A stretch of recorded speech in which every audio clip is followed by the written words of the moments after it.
మాంసాహారం తినడమే తప్పు అసలు, మహాతప్పు, పాపం, మహాపాపం.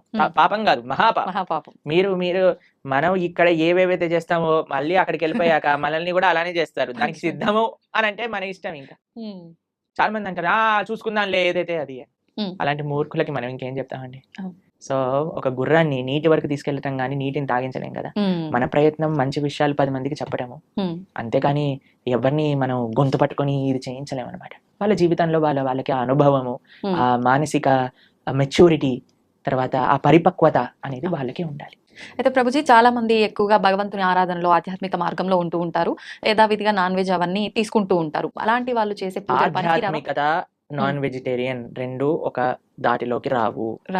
నాన్ వెజిటేరియన్ ఆధ్యాత్మికం అవ్వలేడు. ఆధ్యాత్మికంగా వెళ్ళే వ్యక్తి నాన్ వెజిటేరియన్ తినలేడు. పూజలు పునస్కారాలు వేరే విషయం అండి. పూజలు పునస్కారాలు చేస్తూ నువ్వు నాన్ వెజిటేరియన్ తింటున్నా అది వేరే విషయం. కానీ ఆధ్యాత్మికత అనేసరికి భగవంతుడు ఏంటి, భగవంతుడు ఏం చెప్పాడు అని అర్థం చేసుకోవటం ఆధ్యాత్మికత. భగవంతుడు నన్ను ఎలా జీవించమని చెప్పాడో అర్థం చేసుకొని జీవించడం ఆధ్యాత్మికత.